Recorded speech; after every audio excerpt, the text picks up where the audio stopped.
Activate your energy. Welcome to the Activated Authors Podcast, a show where we distill the core principles of what it takes to become a happy, healthy, and productive author, no matter what stage of the journey you're at. I'm your host, Daniel Willcocks.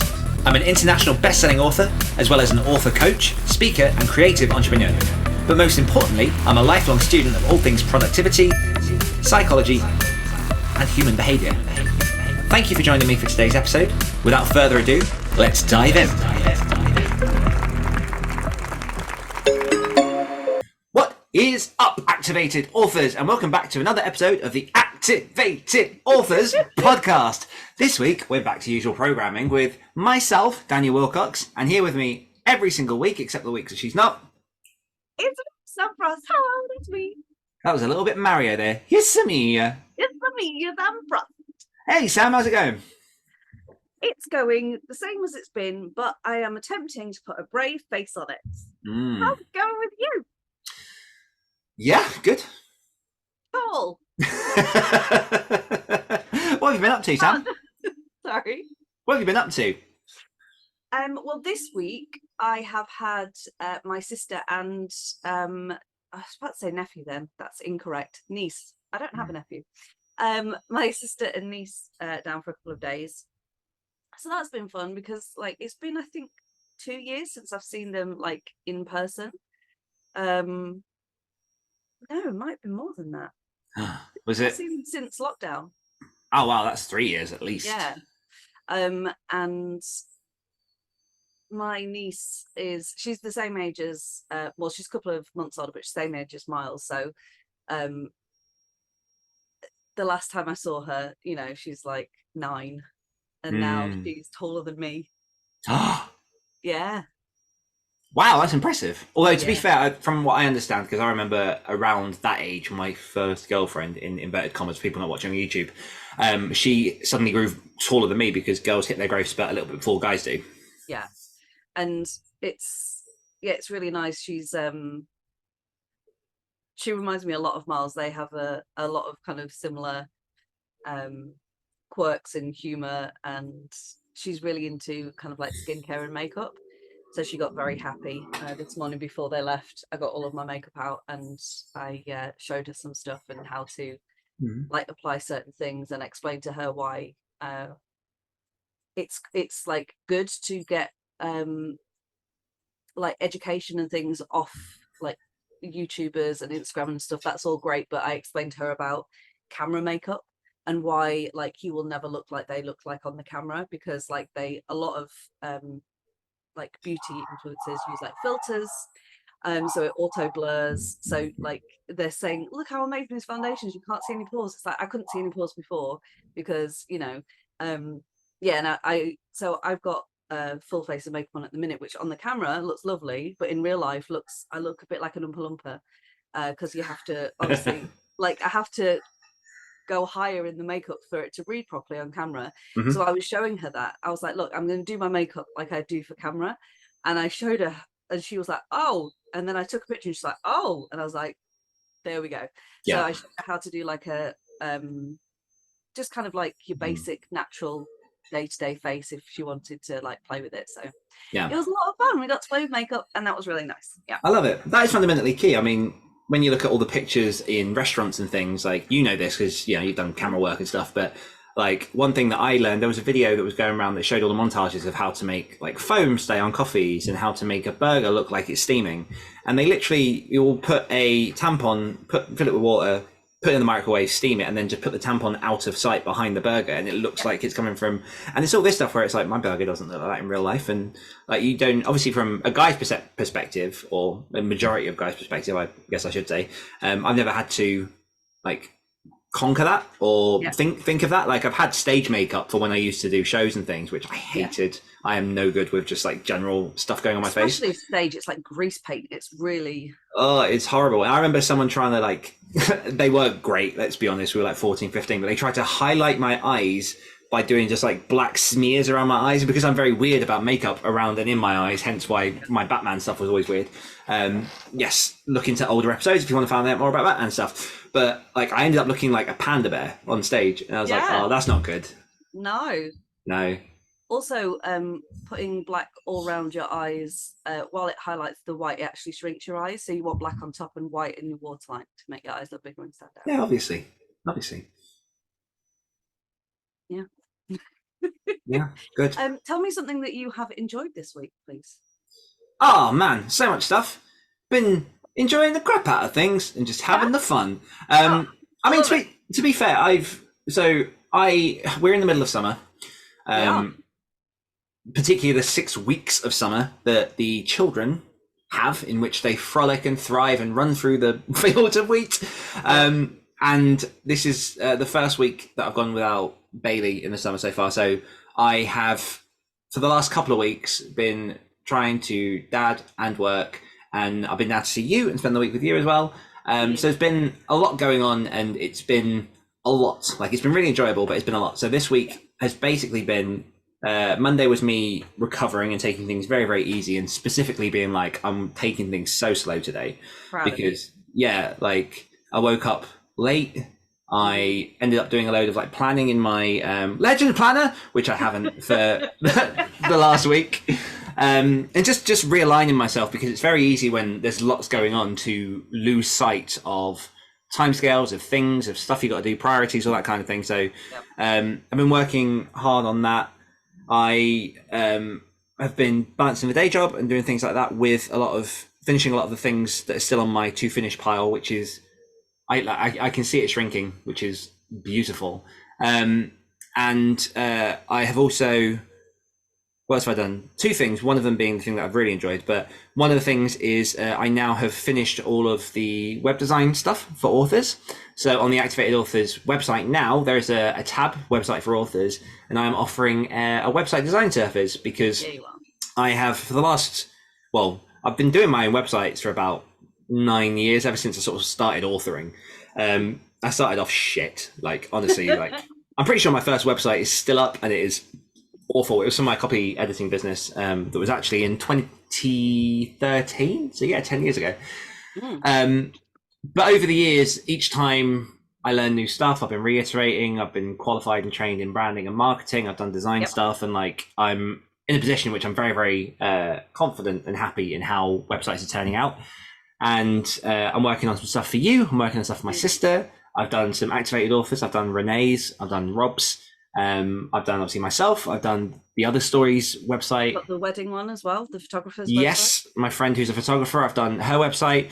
And most recently, one of the ones that I'm super, super happy of, mostly because like, I'm riding the vicarious success of this dude, is for anyone in the community who is interested in finding out about horror authors, the Talking Scared podcast is like, it's incomparable. Like, it's part of, I won't ever tell him this directly, but it is part of the reason that I stopped the Writers of Horror podcast, because I was like, you're doing this so fucking well. And it's essentially, it's like a deep dive into not just horror authors, but specifics on their books. And he will go granular on those questions. And it is a delight to listen to. And I met Neil in Pittsburgh earlier this year. Serendipity, he needed his website updated.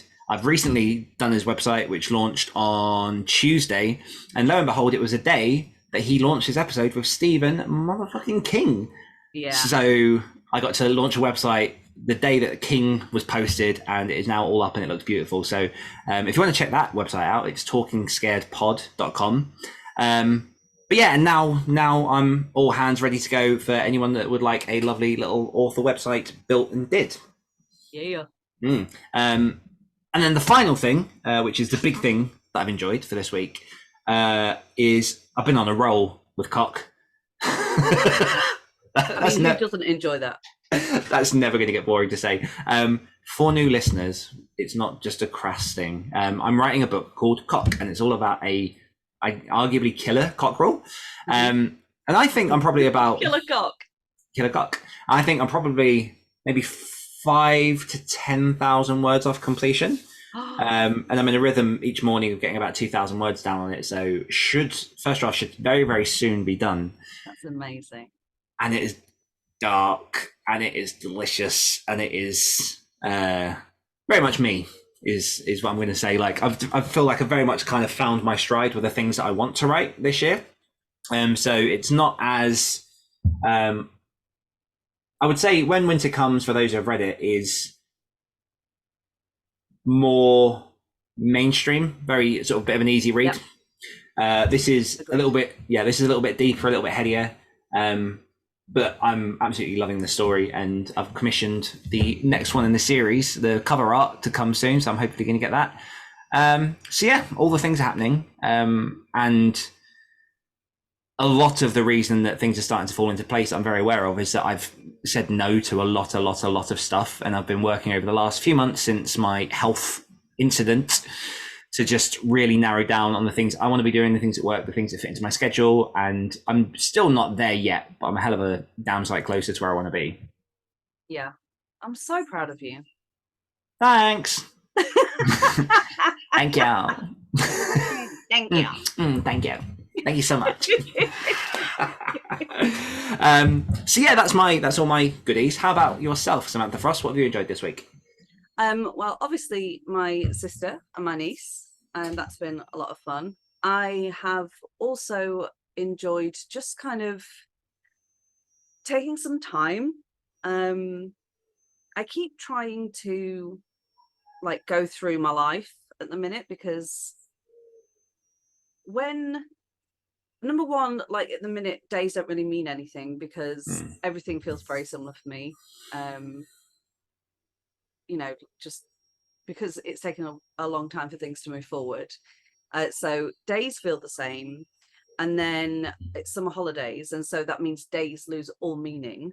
And so it's very easy for me to forget about the fact that the world is still working as it normally does. And that I get into trouble with all sorts of things because I forget about things and all the rest of it. So I keep yeah. trying to pull everything back. And I attempted to do that on Monday and it didn't quite work. So I was just like, I took a couple of days because I was feeling just really sad. And then my sister and my niece got here. Mm-hmm. Um, and I just kind of enjoyed being with people. And I kind of took that pressure off myself for this week. And I was, I thought to myself, like, obviously, I'm going to be seeing you soon. And so maybe that's something like we talked about that we could do together. Yep. Um, so it's not so consuming on me. And what that's meant is that I've just had a little bit more time to, I don't know, just like enjoy being ill sounds like a weird thing to say, but like enjoy the time this week. Yeah. Um, like I've taken the pressure off, I've spoken to clients, like I've just allowed myself this week to, understand that my body isn't working the way it should at the minute. Mm-hmm. Um, and so it's not fair of me to try and demand the same things of myself that I would if it was working Yeah. normally. And what that's meant is that, like, I've been drawing a lot and doodling and just doing other like creative things. And it doesn't so much feel like um, a cop out. Yeah. That noise. That, my dear Sam, is an aeroplane. Oh, wow. I shall mute. And yeah, so like I found myself drawing Astrid, which is the main character of Ed the Universe. Um, and I really like the way she's kind of turned out. I've also like my brain has in the quiet moments this week, which have been few and far between because like my house has been pregnant with people. Um, I've my brain's really been like ticking over on that stuff. And so like it's been nice. I've freed my brain from guilt and shame and it's put me in much better mood. I can't guarantee I'll be the same tomorrow, but right now, today, and so far, it's been good. I mean, pain Mm. wise, still horrendous. Yesterday, I went to Hobbycraft with the fam, and it's the first time in a long time that I've been out without the wheelchair, and that was simply because I didn't have anyone that would be able to push me around. Um, but I was like, I can do it, and arguably, I really shouldn't have done. Like, I got like halfway through and it was unbearably painful. But I'm still alive and I did it, and I now know that currently that's not an option. Like if I'm going to go out for more than crossing the road to the shop, I need kind of mobility assistance. But as you say to me, it's not forever. So yes. Yeah. There we go. That was a rambling monologue because that is what I do best. But Well, one of the things I've enjoyed this week. two other very, very quick things. Number one for me is the thing that I can't talk about that happened a couple of weeks ago that is amazing, which I can't say on camera.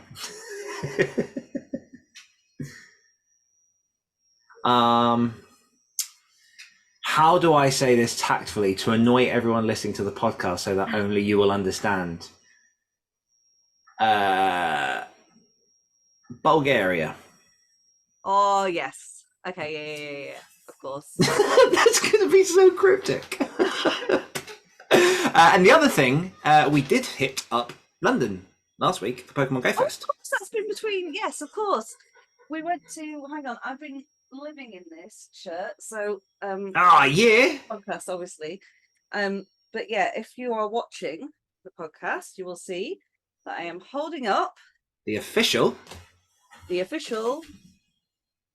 Pokemon Go Fest 2023 t-shirt. It was so good. It was so well. It was very wet. It rained a lot. Oh, I was in the wheelchair and I was wearing plastic bags. Yeah. Yep. Just living the classy life. But it was a lot of fun. Yeah. Something that I found amazing that I still like. I mean, people must have bought them beforehand because I didn't see them selling them anywhere.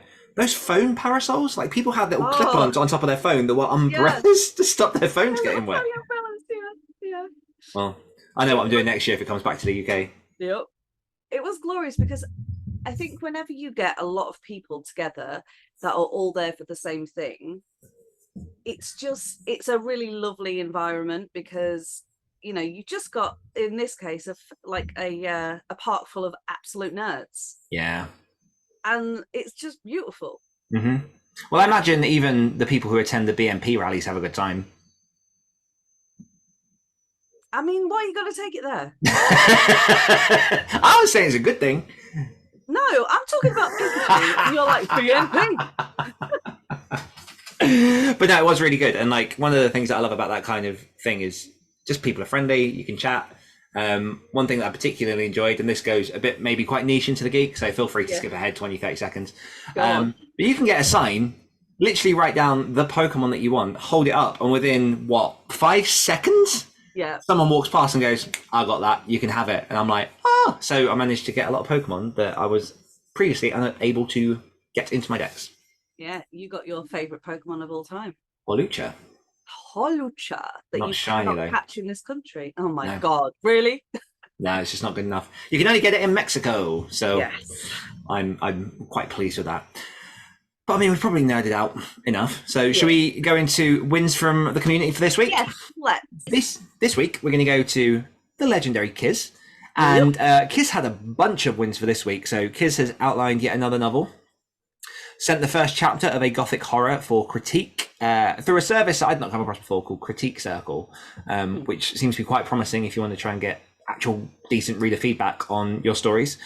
They put together an editorial revision guide for the gothic horror novel and dedicated multiple evenings to just relaxing and gaming. Oh, that's the part that brings me joy. Yeah, I love that.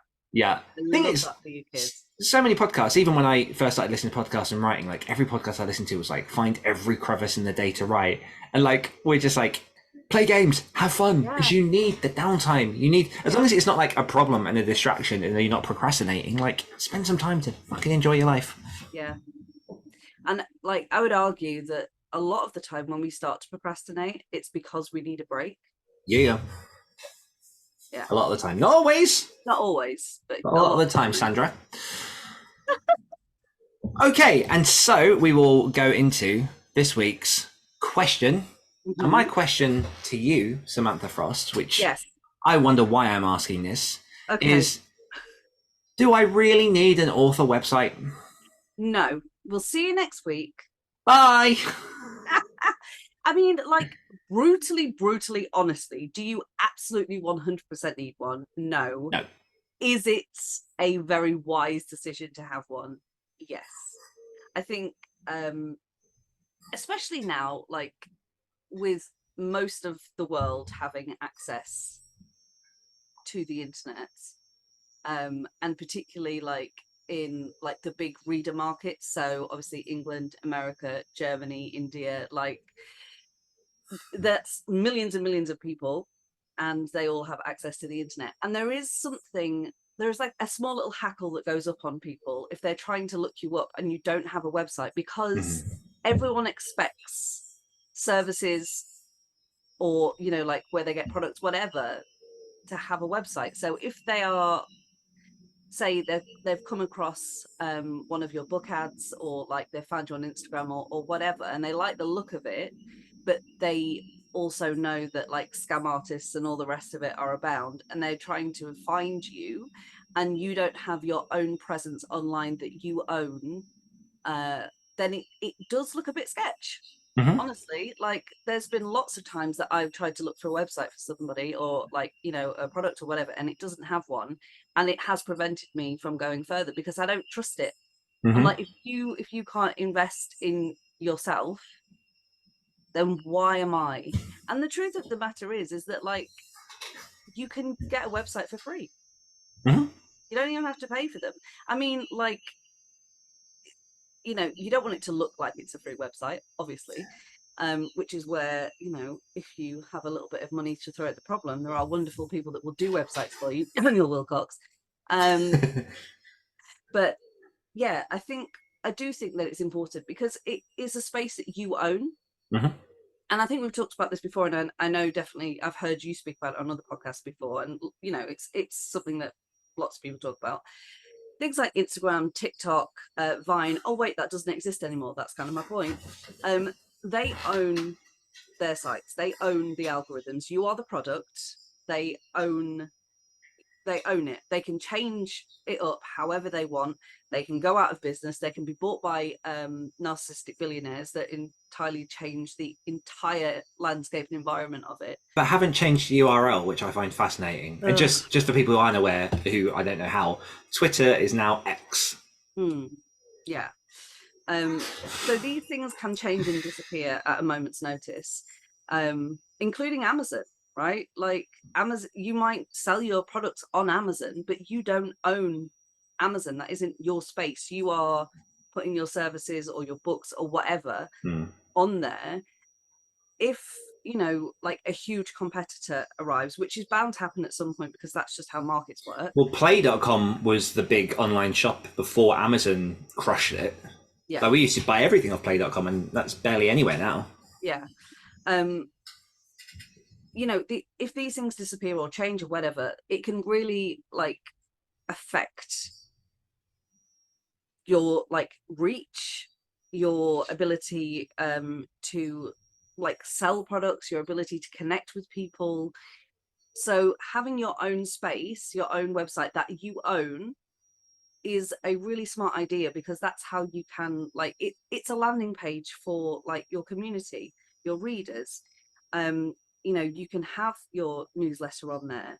You can have like blog posts and galleries of pictures and behind the scenes, and obviously your books. You can like, it's your space to do whatever you want, and it stays there as long as you decide it stays there, and it changes when you want it to change. And so just having that space, that landing page, is a really smart idea, because like I say, things change all the time and we don't have control over that.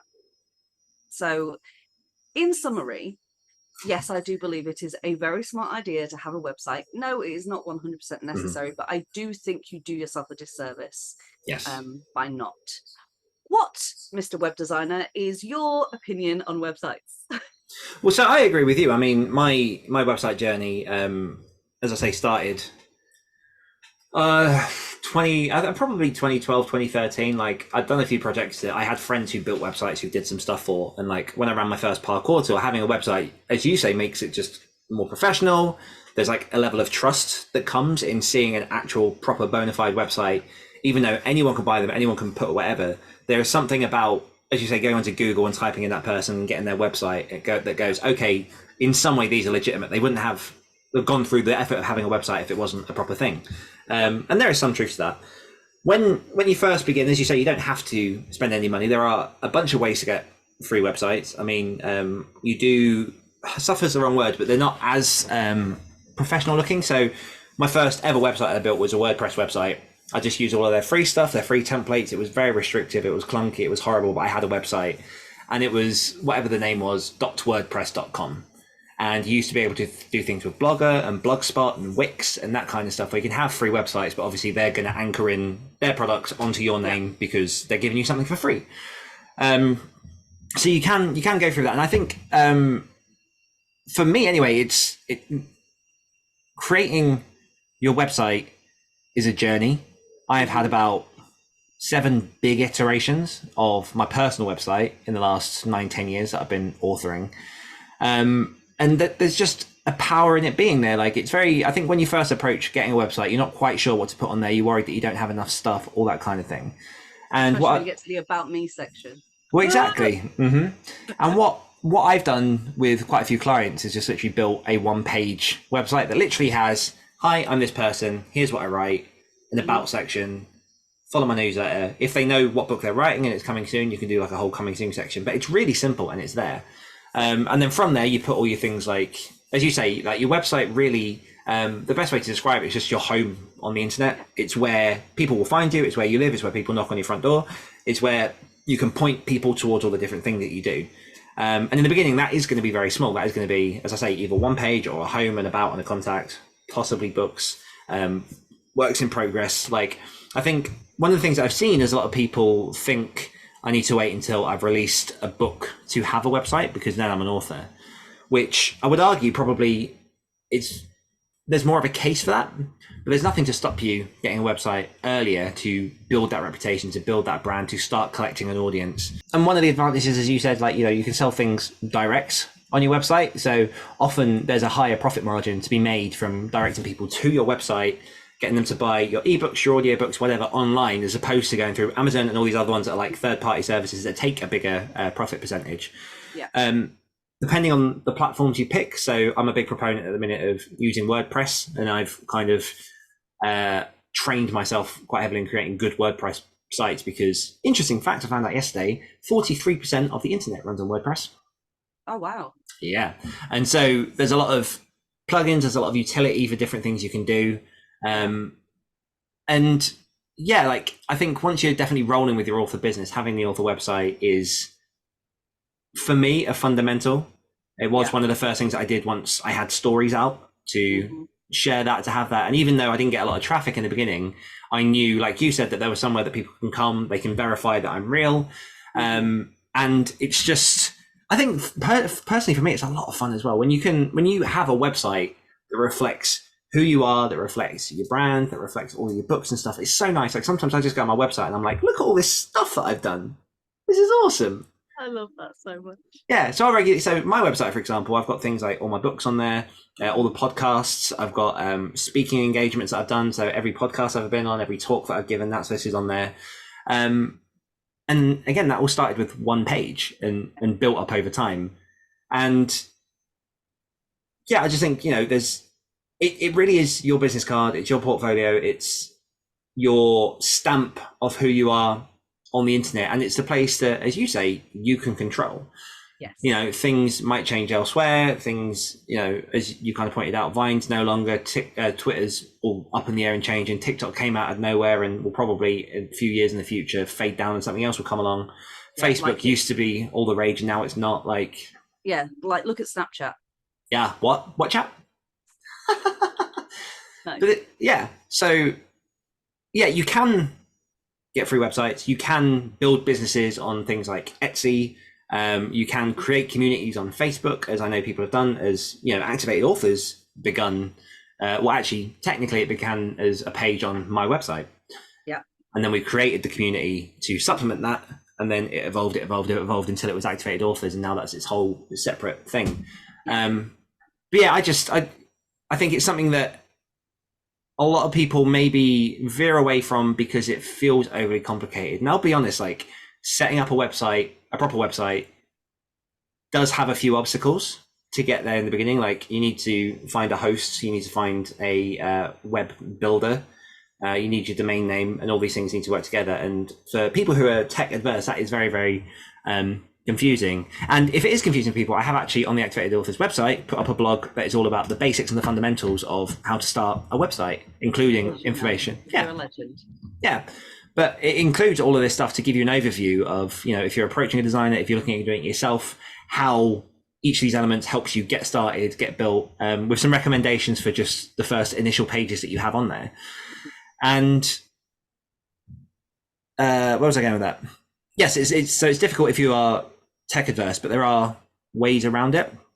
And the other thing to bear in mind as well that does make things a little bit more complicated with websites nowadays is there are so many different screen sizes. There's something to be very aware of if you are picking a web builder or anything else. Try and find one that allows you to edit for mobile as well, because again, it's like 60% of traffic now is on mobile, as you know, you'll recognize from what you see in your hands.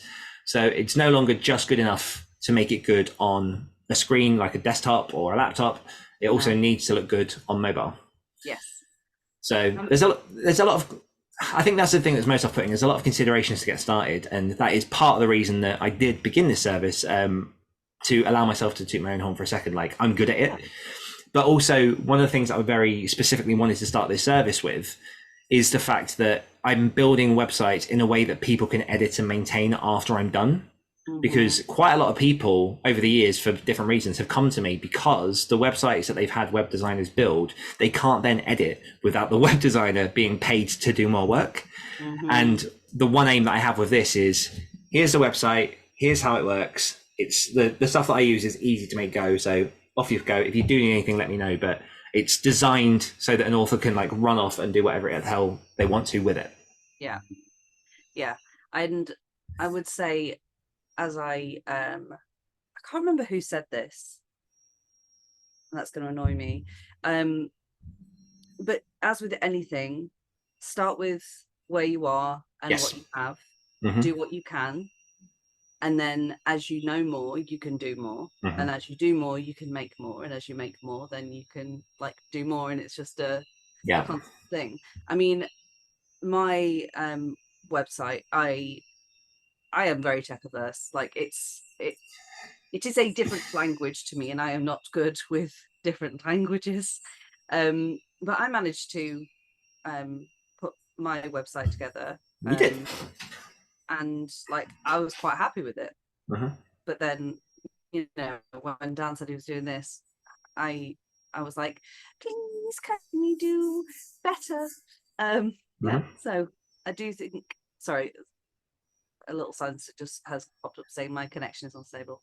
It lagged a bit, but we heard you. Okay. So yeah, I think, you know, absolutely start with what you have and where you're at. It is amazing to have someone that knows how to do it, that can take all that hassle off you and do it for you. But of course, with anything that is removing friction in your life, it's going to cost money. So if you're not there yet, like, don't beat yourself up. It is doable. And if it is kind of, you know, your first book, as we say with the books, with as much love in the world, no one's waiting for it really. And in actually a positive way, no one particularly cares because it's your first book, you're unproven, no one really knows who you are. It's the same with your website. It's fine if it's, you know, a little bit clunky or whatever, just as long as you've done the best you can with what you've got, and then you go from there.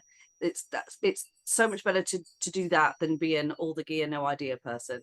When, you know, you spend so much money on all the different things and you haven't got a clue on how any of them work, and then you just wasted your money and you've got a load of stuff that you don't understand and is benefiting nobody. So and I've had this was a few years back before I'd really started doing a lot of this properly, but I had a friend come up to me because she was starting a cake business, and a family friend who, quote, designed websites charged her 200 quid for what was a crap Squarespace website that she could have done herself. And so in like a day or two, I redesigned her entire website in the way that she liked it, so she could actually do what she needed to. Because again, like a lot of people, it's because there's a lot of techno jargon and stuff in setting up a website. It's very easy for people to take advantage of you, and so it helps to have, to take a second, have someone that you trust, and hopefully I come across on the podcast as quite trustworthy. But That's it is grand plan. It's all been leading to this. But no, like it's something that I think if you can find, people that you connect with, people that you trust, because my alternative to me building a website would have been just Googling people and just randomly searching in the dark. Yeah. And that's where you find a lot of the sharks. And then there were a couple other things I wanted to mention as well. The first one, so domain names, a bit of a tip on when you get your domain names. So for people who don't know necessarily what that means, a domain name or your URL is what is typed into the search bar, your www.website.com, that points people to where you are. Bit of advice for you: keep it simple. Like mine is just my name. If you're a brand, put your brand. But like, I use an example in the blog of, if people are looking for Stephen King, they go to stephenking.com. They don't go to iwritereallygoodhorror.com. So some people like to get clever with domain names, but just be aware that if you do that, it may make it more difficult for people to find you. You really just need like a massive red door that people can knock on, just to be like, oh, here's your stuff. Well, mine is just masteressofnone.com. Yeah.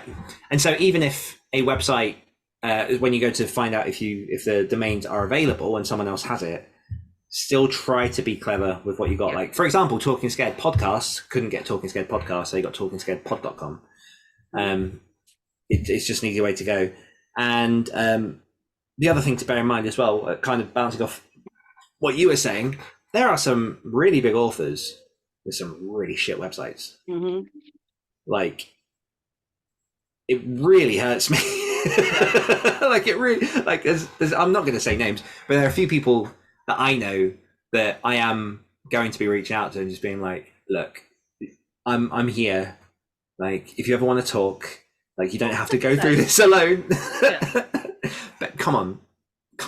It's amazing how many people like have websites that look like they were developed when the internet first arrived. Sure. Like when I used to research up like casting directors and agents to approach. Yeah. Good God. It's like they don't want to work. Yeah. So yeah, to sum up, do you need a website? No. Does it help? Yes. And especially once you've published a book and you're kind of building a reputation, it's just, I mean, I think of my website as more of, for me, as I say, like, I like going on there and being like, I've done all this stuff. But obviously it's, if I put danielwillcocks.com anywhere, people are going to go to that. They're going to see all the books. They're going to see the podcasts. They're going to see all the things that I've pointed them towards. I've layered the website in a way that I hope is easy to navigate, which again has come from experience, because there was a point in which my website was fiction and non-fiction, which kind of worked, but it was also very confusing. So yeah. And one last thing I will say is, if it is possible, talking about like domain names and things, is try to keep the same, if not very similar, across all of your things. Yes. So for example, like my Instagram, which is the social media that I use the most, is at Masteress of None. My YouTube channel is Masteress of None. My website is Masteress of None. Just because it makes it so much easier then if someone like stumbles on you somewhere and likes what you do and wants to see more, and they're trying to find like your website or your Instagram, or I don't know, your TikTok or whatever they're looking People for. don't want to have to search for you. No, it is literally about just removing as much friction as possible for people. And if you are known as the same thing across everything that you do, it just makes life easier for people. I couldn't get Daniel Willcocks on a lot of social medias because it was already taken by some Australian that hasn't used it in 7 years.